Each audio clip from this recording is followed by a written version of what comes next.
Good evening, Your Worship, Mayor Zare, City of Kitchener Councilors, and citizens of Kitchener. I'm speaking on behalf of the Boathouse community, which is around 3,000 individuals. As I sat down to write this delegation speech, my mind began to wander to an article I've written recently for our local arts and culture magazine. The article discussed the ingredients for a successful music venue, ingredients like atmosphere, entertainment, and community, which are coincidentally some of the same basic ingredients that are required to develop a successful downtown urban core. Yes, there are many other aspects to a successful downtown, but urban design, culture, and community are three key factors that contribute to the success or failure of a downtown area. I grew up on Boucher Street, and I remember the constant stigma and negative associations of downtown from my childhood. I went to a Waterloo Elementary School for French immersion, and I recall telling my friends and classmates that I lived near downtown Kitchener, but clarified that my house was just outside of the scary radius. This is about 20 years ago. When I was young, downtown Kitchener was a place to avoid. Now I live downtown by choice because I see Kitchener blooming into something exciting, artistic, creative, and stimulating. Over the past several years, the City of Kitchener has poured funds into the revitalization of downtown's core's streetscapes and infrastructure. I love the improvements, by the way. The City of Kitchener has also organized and hosted several festivals and cultural events downtown. Yes, these festivals are great, but they're isolated events that happen only a few times a year. If the city hopes to incorporate more music into the downtown, to breathe more life and culture into the streetscape, then you should nurture collaborations and partnerships with the people who are rooted into the local music scene. People the musicians trust and respect. People like Kevin Doyle. At this time, I would like to thank Carla and Rod for the staff report in front of you, which recommends option 4 and states that the Boathouse is completely unique among Kitchener's arts and entertainment venues. I would go so far as to say that it is our 1920s Paris, and we are so lucky to have it here, right in the heart of downtown Kitchener. It is the reason why I and so many other musicians have moved downtown. Kitchener is transforming, not just because of urban renewal plans, but also because of the artistic community that is developing here. The funds needed to improve the Boathouse facility seem reasonably insignificant in comparison to the investment the city has already poured into downtown's revitalization. And I know the return you will see from the Boathouse's cultural impacts on this city will be far greater than the initial investment you spend on it now. The city has recognized that the Boathouse is a significant cultural center. As such, the renovation and landscaping in and around the Boathouse must be done right for all stakeholders, for all citizens of Kitchener. Councillors, if this were your own home, I imagine you would invest the appropriate amount of money to get the job done right. The final design must be a marriage of aesthetics and functionality. The objective of the Victoria Park Lake Dredging and Naturalization Project is to reconfigure the lake to enhance its function, maintaining the aesthetic and heritage values associated with the lake. It seems only logical that the same objectives should be applied to the design for the landscaping surrounding the Boathouse, as it is part of the park. The design options 1, 2, 3, and 5, in my opinion, and in the opinion of the Boathouse community, do not take into consideration the functionality of the building's use as a licensed music venue. And considering the fact that the city has committed to this facility remaining a music venue, the logistics of its use must be considered. Therefore, I urge you to please vote for option 4. The primary purpose of the private washrooms in option 4 is to ensure the safety and security of all patrons by allowing the venue operator to control who is entering and leaving the facility. And I would love to address some of your questions on safety and security regarding the washrooms and regarding the hospitality.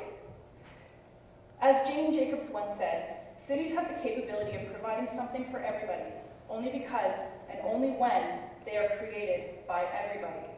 I have watched the situation surrounding the Boathouse develop from an us versus them conflict into an incredible opportunity to work together towards a more alluring and stimulating downtown Kitchener. As far as I understand, this is an unprecedented example of the city and the community working together in collaborative cooperation towards the ideal resolution for all parties involved. I know I do not only speak for myself when I say that it has been such a privilege to be part of this process. Words cannot express how much gratitude I feel for the efforts of everyone involved. As Boathouse supporter Jeanette Lavoie so eloquently stated after the public input meeting on January 23rd, I can just imagine how nice it'll be to look back on this when I'm older and to be so proud that I was part of it all. Mr. Mayor, back in September, at the first council meeting about the Boathouse, you stated that this was a call to action for our community. We are here. We have been active participants in this process and will continue to do so. Please do not underestimate the Boathouse community's importance in the future development and growth of downtown Kitchener's culture. We are a worthwhile investment. Thank you. Thank you. Questions? Councilor Gallagher. I guess my question is fairly similar to the one that I asked the previous delegation. Why is it so critical that the patio go right to the waterfront?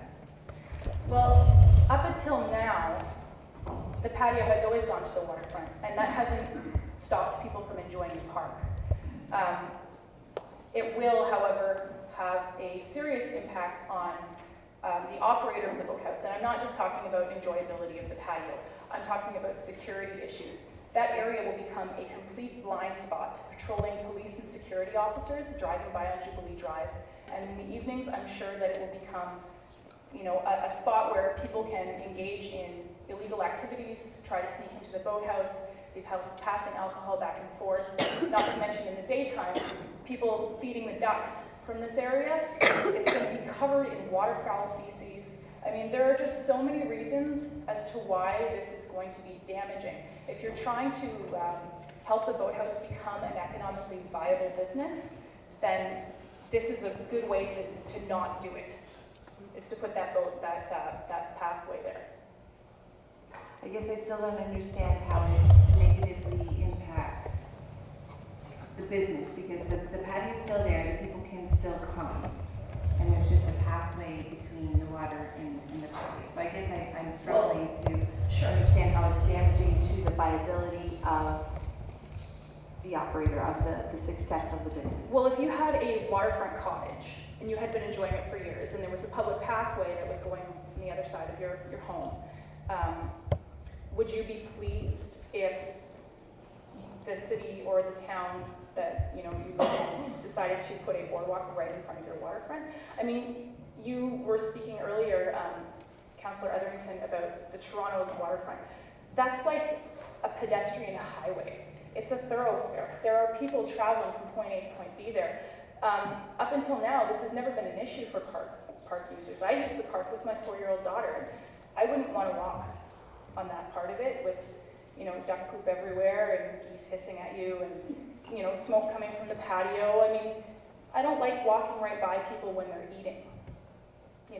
I personally wouldn't use it. I personally wouldn't feel safe hanging out on the patio in the evening if there's drunks sitting there with their feet dangling in the water trying to kick the geese and stuff, and you call bylaw and maybe they come in 20 minutes, and by then, whoever's sitting back there causing a public disturbance has already chased all the business away.